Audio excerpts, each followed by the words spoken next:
A French Quarter Fest cancellation is no big surprise, but no less disappointing for sure for the producers of this event and the thousands of people who come to this event and celebrate New Orleans music, food, and culture each year.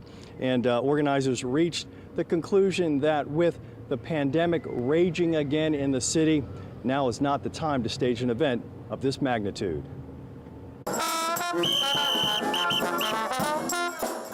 Another difficult call in difficult times. The largest free music festival in the South has now canceled for a second year in a row as the coronavirus surges to record numbers in Louisiana. The French Quarter Festival, presented by Chevron, joins a growing list of major events in the New Orleans area, now looking forward to next year. While we are very saddened by this cancellation, we know it is in the best interest of our guests, our city, and the state of Louisiana. More than 800,000 people come to New Orleans every year for French Quarter Fest. Organizers had already postponed the annual spring event to September 30th through October 2nd. Oh, now we are the Wild Magnolias. Big Chief Bo Dallas Jr. and the Wild Magnolias were set to headline the festival this year. After Jazz Fest canceled and a few other festivals, I knew French Quarter wasn't going to be too far behind.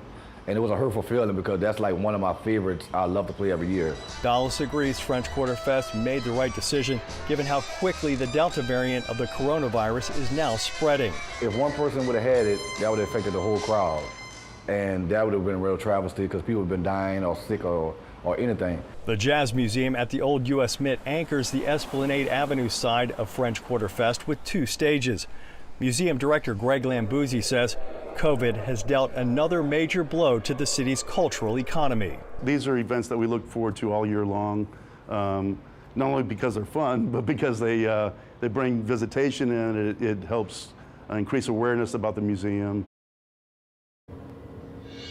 And Lambuzzi also told us that pre-COVID, French Quarter Fest brought in about a quarter of his visitors here at the old U.S. Mint. Now, the festival is looking forward to returning in next April, in next April here in the French Quarter, which there are going to be 2 stages again here at the old Mint.